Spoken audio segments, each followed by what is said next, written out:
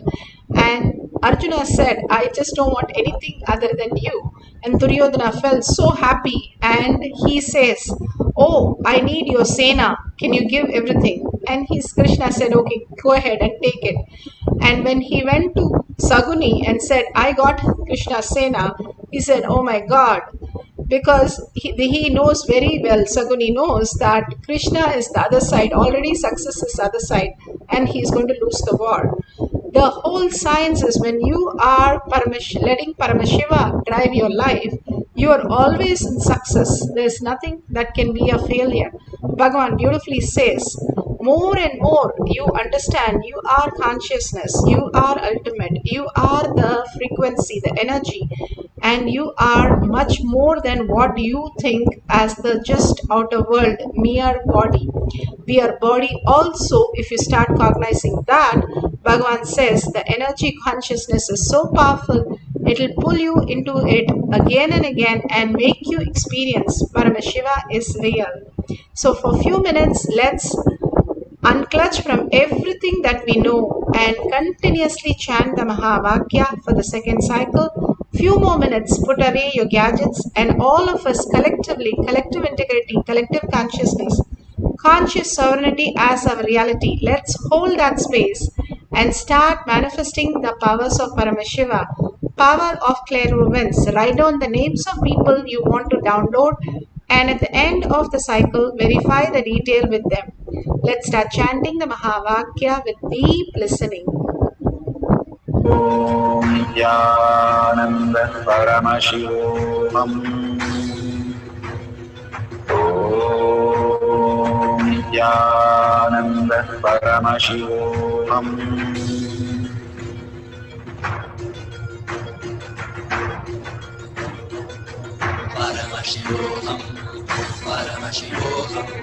Let Paramashiva's third eye manifest in all our third eyes. Let the Amrita pour, let the Varni open up, manifest in all of us.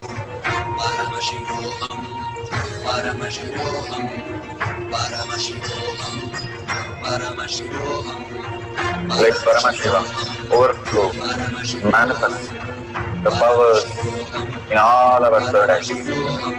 Om Nithyananda Paramashivoham. Om Nithyananda Paramashivoham. Om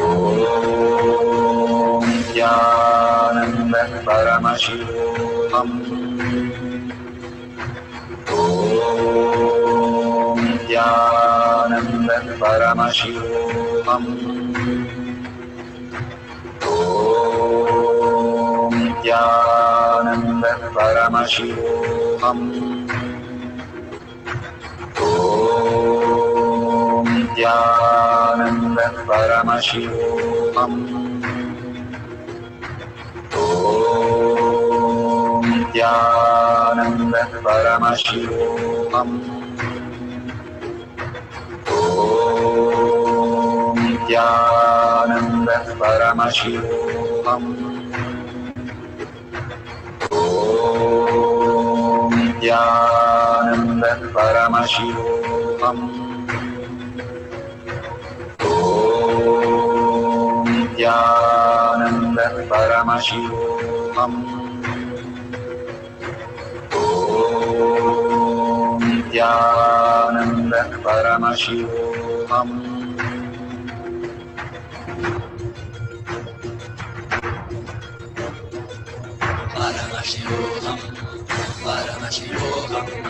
Let Paramashiva's third eye manifest in all our third eyes. Let the Amrita pour, let the Varni open up, manifest in all of us.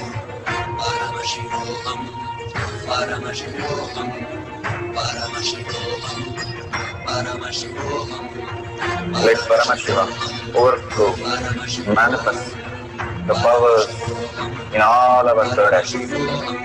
Om Nithyananda Paramashivoham. Om Nithyananda Paramashivoham. Om Nithyananda Paramashivoham. Om Nithyananda Paramashivoham. Om Nithyananda Paramashivoham. Om Nithyananda Paramashivoham. Om Nithyananda Paramashivoham. Om Nithyananda Paramashivoham. Om Nithyananda Paramashivoham. Om Nithyananda Paramashivoham.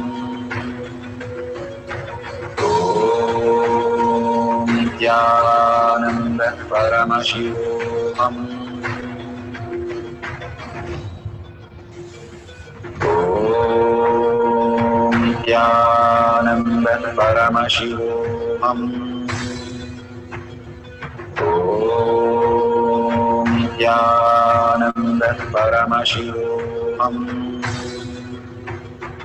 Om Nithyananda Paramashivoham.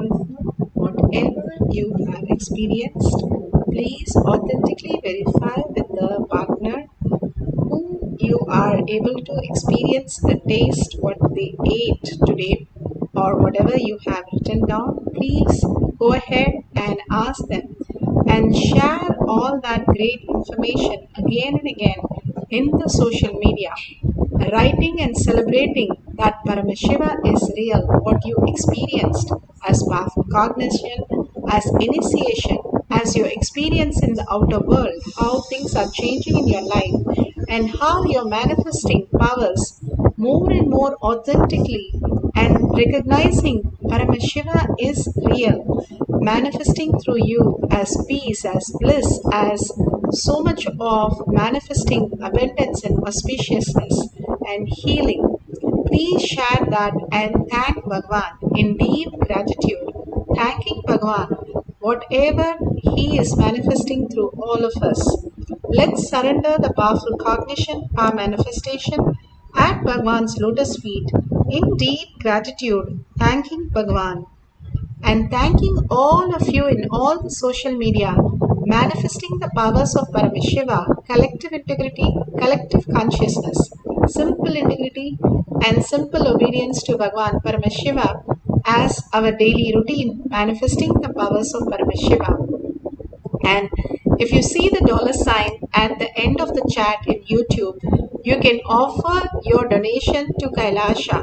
All these simple things that Bhagwan has given us again and again for us to remind ourselves, building the KAILASA takes us closer to KAILASA again and again. In manifesting the powers, listening to the satsang, doing the puja, doing the yoga, and all this sharing with the world and causing others to manifest the powers of Paramashiva is the celebration. When we are in that oneness space, simply KAILASA becomes our reality. So go ahead, whatever you want to offer in that bliss, go ahead and offer clicking that $sign. It takes only 2 minutes. And same way, share with the world. All that you need is sharing and sharing and sharing. Contribute, contribute, contribute to others' life. Whenever they read all your posts, they are also getting expanded in the inner space that Paramashiva is real.